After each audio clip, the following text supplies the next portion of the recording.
नमस्कार प्यारे बच्चों, मैं डॉक्टर प्रेषी गुप्ता कक्षा 12 की रसायन विज्ञान की कक्षा में आप सभी का स्वागत करती हूँ। बच्चों, आज हम रसायन विज्ञान भाग 2 के अध्याय 10 हेलोएल्केन्स तथा हेलोएरीन्स का अध्ययन करेंगे। कक्षा आरंभ करने से पहले मैं आपको यह बता दूं कि आज का यह व्याख्यान इस अध्याय का दूसरा व्याख्यान है और इससे पहले वाले व्याख्यान में हमने हेलोएल्केन्स तथा हेलोएरीन्स का सामान्य परिचय पढ़ा था। हमने यह जाना था कि इनका हमारे दैनिक जीवन में क्या उपयोग है, विभिन्न आधारों पर इन्हें किन किन वर्गों में वर्गीकृत किया गया है और IUPAC पद्धति के द्वारा इनका नामकरण कैसे किया जाता है। तो देखते हैं कि आज के इस व्याख्यान के चर्चा के मुख्य बिंदु क्या हैं। तो चलिए शुरू करते हैं। बच्चों, आज हम हेलोएल्केन अर्थात एल्किल हैलाइड को बनाने की विधियों पर चर्चा करेंगे कि कैसे एल्किल हैलाइड बनाए जाते हैं एल्कोहलों के द्वारा, उसके बाद एल्कीन के द्वारा। बच्चों, एल्कीन के द्वारा एल्किल हैलाइड बनाने की विधियों के अंतर्गत ही हम मार्कोनी-काफ्का नियम का अध्ययन करेंगे और पेरोक्साइड प्रभाव अथवा खराश प्रभाव का भी अध्ययन करेंगे। उसके बाद हम हैलोजन विनिमय के द्वारा भी एल्किल हैलाइड किस प्रकार बनाए जाते हैं उसका अध्ययन करेंगे और इसके अंतर्गत हम दो नाम अभिक्रियाओं का अध्ययन करेंगे, फिंकस्टीन अभिक्रिया और स्वार्ट्ज अभिक्रिया। ठीक है बच्चों, और व्याख्यान के अंत में हम देखेंगे कि किस प्रकार हम एल्केन के द्वारा एल्किल हैलाइड का निर्माण कर सकते हैं। तो चलिए शुरू करते हैं। देखिए बच्चों, यहाँ पर सबसे पहले हम शुरू कर रहे हैं एल्कोहलों के द्वारा एल्किल हैलाइड का निर्माण। तो बच्चों, जब एल्कोहल अभिक्रिया करते हैं निर्जल जिंक क्लोराइड और सांद्र HCl से तो वे एल्किल हैलाइड बनाते हैं। यहाँ पे सबसे पहले मैं आपको यह बता दूं कि निर्जल जिंक क्लोराइड और सांद्र HCl के मिश्रण को ल्यूकास अभिकर्मक कहते हैं।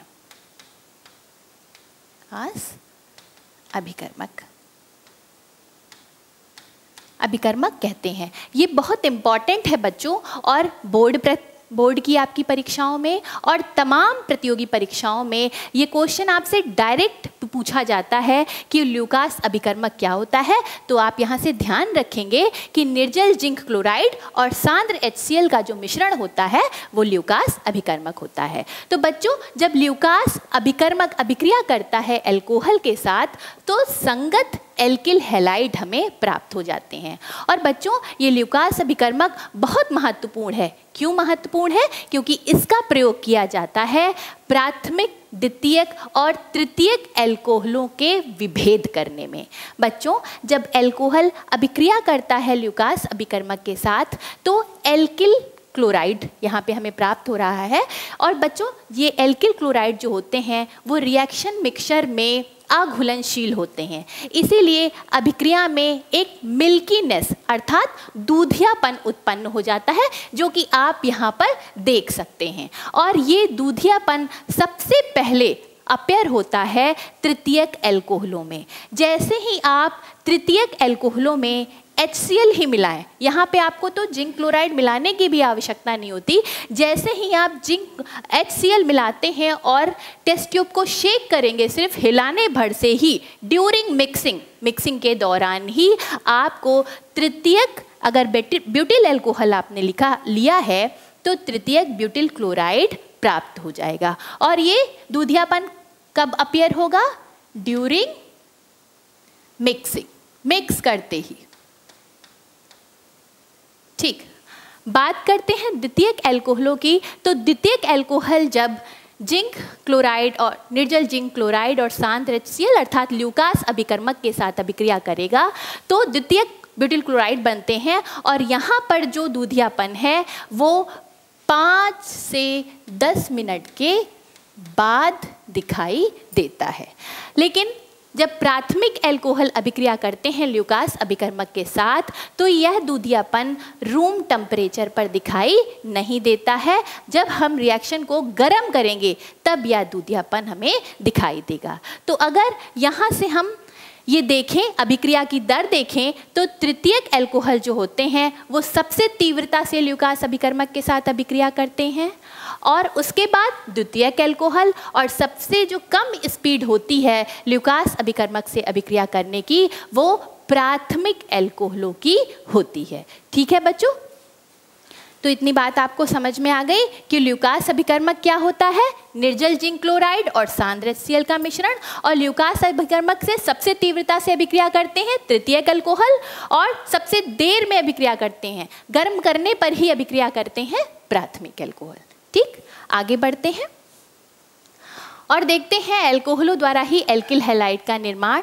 तो बच्चों, जब अल्कोहल अभिक्रिया करते हैं सोडियम ब्रोमाइड या सोडियम क्लोराइड के साथ और किसकी उपस्थिति में, H2SO4 के साथ, ठीक है, तो एल्किल हैलाइड बनता है, सोडियम हाइड्रोजन सल्फेट बनता है और जल बनता है। एक स्टेप की ये रिएक्शन है, आप इसे याद कर सकते हैं। तो लेकिन बच्चों यहाँ पे एक थोड़ा सा एक मेरा प्रश्न है, क्या ये अभिक्रिया इस प्रकार से नहीं हो सकती थी कि हम अल्कोहल की सीधे सीधे अभिक्रिया करा दें NaBr के साथ और हमें एल्किल हैलाइड प्राप्त हो जाए?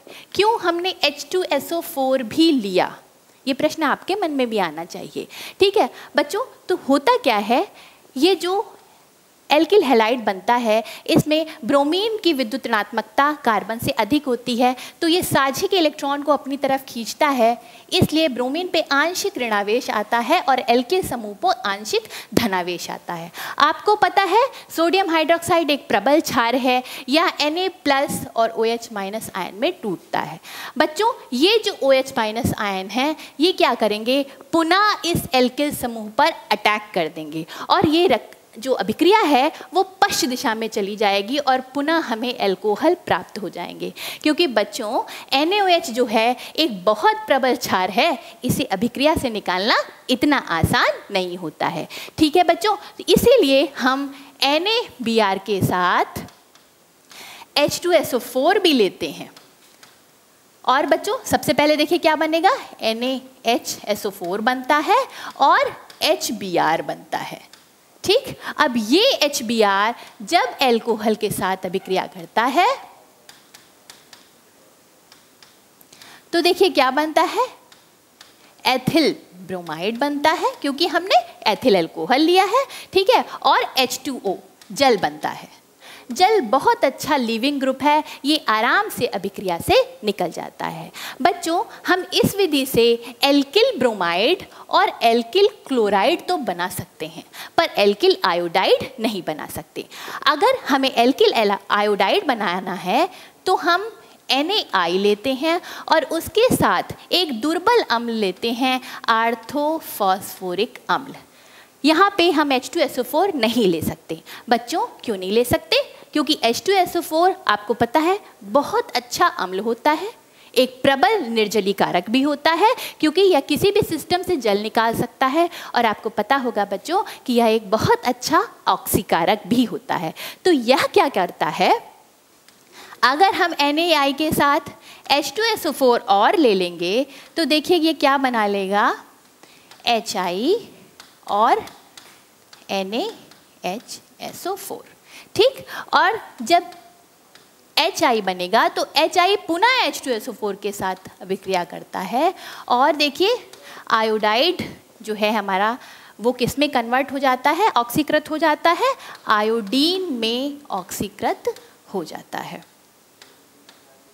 ये देखिए यहाँ सोडियम आयोडाइड में आयोडीन की ऑक्सीकरण संख्या -1 है, जबकि यहाँ पर 0 हो जाती है, यानी कि आयोडाइड आयन का आयोडीन में ऑक्सीकरण हो जाता है और रिएक्शन में आयोडाइड आयन बचते ही नहीं हैं जो अल्कोहल से अभिक्रिया करके एल्किल आयोडाइड बना सके। इसीलिए अगर हमें एल्किल आयोडाइड बनाना है तो हमें सोडियम आयोडाइड के साथ किसी दुर्बल अम्ल अर्थात आर्थोफॉस्फोरिक अम्ल का प्रयोग करना होता है। ठीक है बच्चों, अब आगे बढ़ते हैं। और देखते हैं कि एल्कोहलों द्वारा ही एल्किल हैलाइड का निर्माण किस प्रकार और किया जा सकता है। तो जब एल्कोहल अभिक्रिया करते हैं फास्फोरस हैलाइड के साथ, और ये हैलाइड ट्राई भी हो सकते हैं या पेंटा भी हो सकते हैं, या फास्फोरस ट्राई हैलाइड या फास्फोरस पेंटा हैलाइड, ठीक है। तो देखिए क्या बनता है, जब एल्कोहल अभिक्रिया कर रहा है फास्फोरस ट्राई हैलाइड के साथ, यहाँ पे X जो है वो क्लोरीन भी हो सकता है और ब्रोमीन भी हो सकता है। यदि हम फास्फोरस ट्राइक्लोराइड लेंगे तो हमें एल्किल क्लोराइड प्राप्त हो जाएंगे, यदि हम फास्फोरस ट्राइब्रोमाइड लेंगे तो हमें एल्किल ब्रोमाइड प्राप्त हो जाएंगे, ठीक है। और साथ में क्या बनता है, आर्थोफास्फोरस अम्ल बनता है। जब एल्कोहल फास्फोरस ट्राइक्लोराइड या ट्राइब्रोमाइड के साथ अभिक्रिया करते हैं तो एल्किल क्लोराइड या एल्किल ब्रोमाइड प्राप्त होता है। और जब एल्कोहल फास्फोरस पेंटाक्लोराइड के साथ अभिक्रिया करते हैं तो हमें एल्किल क्लोराइड प्राप्त होता है, फास्फोरस ऑक्सीक्लोराइड प्राप्त होता है और HCl प्राप्त होता है, ठीक है बच्चों। आगे बढ़ते हैं और देखते हैं कि जब एल्कोहल अभिक्रिया करता है लाल फास्फोरस और X2 यानी हैलोजन के साथ, तो यहाँ पे जो हैलोजन है वो ब्रोमीन भी हम ले सकते हैं और आयोडीन भी हम ले सकते हैं, तो भी हमें एल्किल हैलाइड प्राप्त हो जाता है। बच्चों ये जो C नंबर वाली अभिक्रिया है वो बिल्कुल A जैसी ही होती है। देखिए यहाँ पे क्या होता है, जब लाल फास्फोरस अभिक्रिया करता है हैलोजन के साथ तो देखिए क्या बनता है, 2pX3 फास्फोरस ट्राई हैलाइड ही बनता है। और ये फास्फोरस ट्राई हैलाइड इस A वाली अभिक्रिया के जैसे ही एल्कोहल से अभिक्रिया करके हमें एल्किल हैलाइड देता है, ठीक। अगली अभिक्रिया की तरफ बढ़ते हैं। जब एल्कोहल अभिक्रिया करते हैं थायोनिल क्लोराइड के साथ, SOCl2 को क्या कहते हैं बच्चों, थायोनिल क्लोराइड। थायोनिल क्लोराइड एक बहुत अच्छा क्लोरीनेटिंग एजेंट होता है, ये जिस सिस्टम के साथ अभिक्रिया करता है उसे क्लोरीन देता है। तो जब एल्कोहल अभिक्रिया करते हैं थायोनिल क्लोराइड के साथ तो हमें एल्किल क्लोराइड प्राप्त हो जाते हैं। और क्या बनता है, SO2 बनता है और HCl बनता है। बच्चों ये अभिक्रिया बहुत अच्छी अभिक्रिया है। क्यों अच्छी है, क्योंकि देखिए बच्चों यहाँ जो हमें एल्किल क्लोराइड प्राप्त होता है वो एकदम शुद्ध होता है। कैसे, देखिए बच्चों जो आपने अभी ऊपर अभिक्रियाएं पढ़ी वहाँ देखिए एल्किल हैलाइड के साथ हमें आर्थोफास्फोरस अम्ल मिला, फास्फोरस ऑक्सीक्लोराइड मिला, इन्हें हमें एल्किल हैलाइड शुद्ध तो मिला नहीं, इनके साथ कुछ ना कुछ और बना जिसे हमें भौतिक या रासायनिक विधियों के द्वारा हमें शुद्ध करना पड़ेगा। लेकिन यहाँ पर देखिए एल्किल क्लोराइड के साथ हमें क्या मिलता है, सल्फर डाइऑक्साइड जो कि एक गैस और ये उड़कर निकल जाती है। HCl बनता है जो कि एक गैस है, ये भी उड़कर निकल जाती है। तो एक स्टेप की रिएक्शन में हमें शुद्ध एल्किल क्लोराइड प्राप्त हो जाता है, इसलिए यह रिएक्शन बहुत अच्छी रिएक्शन है, ठीक है। यहाँ पे एक चीज़ मैं आपको क्लियर कर दूं बच्चों, अभी जितनी भी अभिक्रियाएं आपने पढ़ी एल्कोहलों द्वारा एल्किल हैलाइड के निर्माण की, वो सारी अभिक्रियाएं सिर्फ एल्कोहल देते हैं, फिनॉल नहीं देंगे, इसका ध्यान रखेंगे। देखिए बच्चों क्यों नहीं देते हैं फिनॉल ये सब अभिक्रियाएं, क्योंकि फिनॉल में जो ऑक्सीजन पर स्थित लोन पेयर ऑफ इलेक्ट्रॉन है वो बेंजीन रिंग के साथ कॉन्जुगेशन अर्थात संयुग्मन में चला जाता है, और ये जो कार्बन ऑक्सीजन बंध है उसमें जो है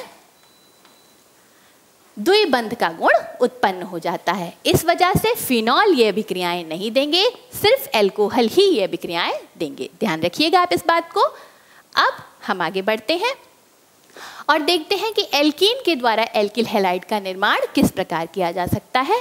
तो बच्चों जब एल्कीन हैलोजन के साथ अभिक्रिया करते हैं तो विसिनल डाई हैलाइड बनाते हैं। यहाँ आप देख सकते हैं जब एथीन ब्रोमीन के साथ अभिक्रिया करता है कार्बन टेट्राक्लोराइड यहाँ पे एक विलायक का कार्य करेगा, तो देखिए विसिनल डाई हैलाइड बनते हैं, 1,2 डाई ब्रोमो एथेन हमें प्राप्त हो जाता है।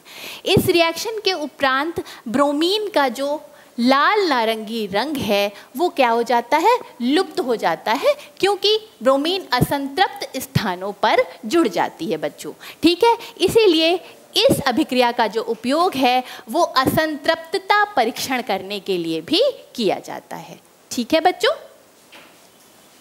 अब आगे बढ़ते हैं और देखते हैं एल्कीन के द्वारा ही एल्किल हैलाइड का निर्माण और कैसे करते हैं। तो यहाँ पे हम पढ़ेंगे एलिलिक कार्बन का हैलोजिनेशन। वैसे तो आप पढ़ चुके हैं कि एलिलिक कार्बन क्या होता है, लेकिन मैं फिर आपको बता दूं कि एलिलिक कार्बन वह कार्बन होता है जो कार्बन कार्बन द्विबंध का समीपवर्ती sp3 संकरित कार्बन होता है, अर्थात ये वाला कार्बन। ठीक है, तो जब एल्कीन अभिक्रिया करती है एन ब्रोमोसक्सिनिमाइड से, ठीक है, इसका स्ट्रक्चर मैं आपको लिख के दिखा देती हूँ।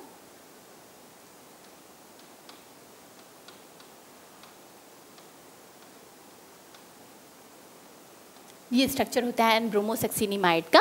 तो बच्चों जब इससे अभिक्रिया करती है तो देखिए क्या बनता है, CH2 double bond CH bond CH2 Br। ठीक है, एलाइलिक कार्बन का हेलोजिनेशन हो जाता है। और जब एल्कीन अभिक्रिया करती है ब्रोमीन के साथ पराबैंगनी प्रकाश की उपस्थिति में, या हम एल्कीन को गर्म करते हैं ब्रोमीन के साथ, तो भी एलाइलिक कार्बन का ही हेलोजिनेशन होता है और ये सेम उत्पाद हमें प्राप्त होता है। इन दोनों ही अभिक्रियाओं से हमें यही उत्पाद प्राप्त होगा। ठीक है बच्चों, एलाइलिक कार्बन का हेलोजिनेशन होगा। अब हम आगे बढ़ते हैं और देखते हैं एल्कीन के द्वारा ही एल्किल हैलाइड का निर्माण और किस प्रकार किया जा सकता है। तो बच्चों जब एल्कीन अभिक्रिया करते हैं हैलोजन हैलाइड से, ठीक है, तो योग अभिक्रिया होती है और संगत एल्किल हैलाइड हमें प्राप्त हो जाते हैं। यहाँ पर हमने एक सममित एल्कीन ली है। सममित एल्कीन वह एल्कीन होती है जिसके दोनों कार्बन परमाणु जो डबल बॉन्ड के इधर उधर लगे हैं वो समान हों। ठीक है, तो देखिए किसी पर भी H लग जाए या किसी पर भी हैलोजन लग जाए कोई फर्क नहीं पड़ता, हमें एल्किल हैलाइड प्राप्त होता है। लेकिन यदि हमारी एल्कीन असममित है, ठीक है, यहाँ द्विबंध के दोनों तरफ लगे हुए कार्बन परमाणु समान नहीं है। ठीक है, यहाँ पे देखिए कार्बन के पास एक H और एक CH3 समूह लगा हुआ है, इस कार्बन पर दोनों हाइड्रोजन समूह लगे हुए हैं। तो जब HBr इसके साथ अभिक्रिया करता है तो दो उत्पाद बन सकते हैं, एक तो 2 ब्रोमोप्रोपेन और एक 1 ब्रोमोप्रोपेन। ठीक है, ब्रोमीन एक बार दूसरे वाले नंबर के कार्बन पर लग सकता है और दूसरा एक केस हो सकता है कि ब्रोमीन पहले वाले कार्बन पर लग जाए। तो अब यहाँ पे मुख्य उत्पाद कौन बनेगा और कौन सा उत्पाद अल्प होगा, इसका पता कैसा लगाया जाए। ठीक है, तो बच्चों इसका पता एक नियम के तहत लगाया गया और उस नियम को कहते हैं हम मार्कोनी-काफ का नियम। आइए देखते हैं क्या होता है मार्कोनी-काफ का नियम। तो बेटा जब कोई असममित एल्कीन अभिक्रिया करती है हाइड्रोजन हैलाइड के साथ, तो अभिकर्मक का जो ऋणात्मक भाग होता है वो उस कार्बन से जुड़ता है जिसके पास हाइड्रोजन परमाणुओं की संख्या कम होती है। यहाँ पर देखिए हाइड्रोजन परमाणु की संख्या इस 2 नंबर वाले कार्बन के पास कम है प्रोपीन में। और HBr कैसे टूटेगा बच्चों, H प्लस और Br माइनस में, यानी कि ऋणात्मक भाग हमारा क्या हुआ, Br माइनस, है ना। तो ये 2 ब्रोमोप्रोपेन जो हमारा बनेगा, 2 ब्रोमोप्रोपेन, ये हमारा जो है वो मार्कोनी-काफ नियम के अनुसार बनेगा और ये हमारा मुख्य उत्पाद होगा। ठीक, और ये जो 1 ब्रोमोप्रोपेन है ये बेटा अल्प उत्पाद होगा। ठीक, आगे बढ़ते हैं और देखते हैं इस अभिक्रिया की क्रियाविधि, किस प्रकार ये अभिक्रिया होती है। तो सबसे पहले बच्चों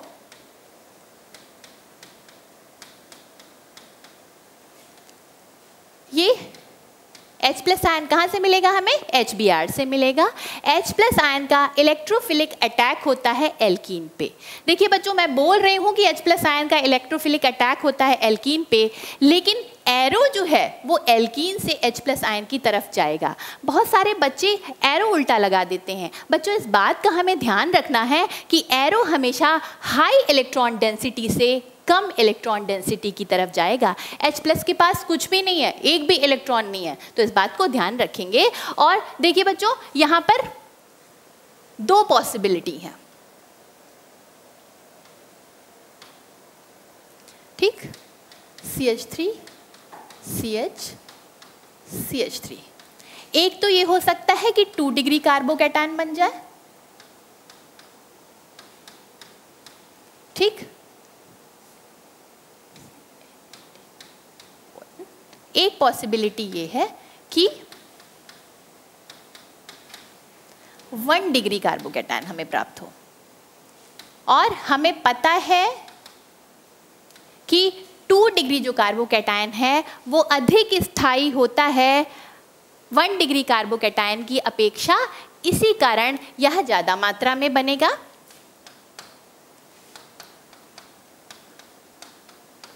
ठीक, और ब्रोमाइड आयन इस पर अटैक कर देगा। ठीक, तो बेटो ये जो 2 ब्रोमो प्रोपेन बनेगा यही हमारा मुख्य उत्पाद बनेगा। ठीक है बच्चों, अब आगे बढ़ते हैं और देखते हैं पराक्साइड प्रभाव या खराश प्रभाव क्या होता है।